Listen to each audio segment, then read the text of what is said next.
خطے میں جنگ کے شعلے دوبارہ بھڑکنے سے روکنے کے لیے پاکستان کی انتھک کوششیں جاری ہیں۔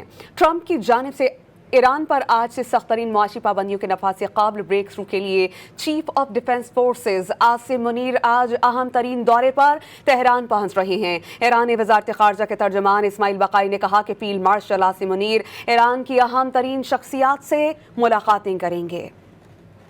خطے میں مستقل امن کی بحالی کا مشن، پاکستان ایک بار پھر امیدوں کا مرکز بن گیا۔ فیلڈ مارشل سید عاصم منیر ایران امریکہ تنازع کے مستقل اور پائیدار حل کے لیے پھر متحرک ہو گئے۔ ایرانی وزارت خارجہ کے ترجمان اسماعیل بقائی نے فیلڈ مارشل سید عاصم منیر کے دورہ تہران سے متعلق آگاہ کرتے ہوئے بتایا کہ یہ دورہ خطے میں امن و سلامتی کے لیے فروغ کے لیے پاکستان کی جاری کوششوں کا تسلسل ہے۔ دورے کا مقصد ایران پاکستان تعلقات کو مزید مضبوط بنانا ہے۔ اس دوران فیلڈ مارشل سید عاصم منیر ایران کے اعلیٰ حکام سے ملاقات کریں گے۔ ترجمان ایرانی وزارت خارجہ نے واضح کر دیا کہ پاکستان ایران اور امریکہ کے درمیان جاری جنگ کے خاتمے کے لیے مذاکرات میں ثالث کا کردار ادا کر رہا ہے۔ پاکستان کی جانب سے خطے میں امن و استحکام کے لیے سفارتی کوششیں جاری ہیں۔ ماہر بین الاقوامی امور ڈاکٹر قمر چیمہ نے واضح کر دیا کہ معاملات کی بہتری کے لیے امریکہ اور ایران دونوں فیلڈ مارشل کی طرف دیکھ رہے ہیں۔ مجھے لگتا ہے کہ پاکستان کو دوبارہ ریکویسٹ کی گئی ہے کہ وہ آئیں اور چیزوں کو تھوڑا موو کرائیں۔ ایران کی طرف سے اس خبر کو ریلیز کیا گیا کہ پاکستانی آرمی چیف اور فیلڈ مارشل وہاں پہ جا رہے ہیں،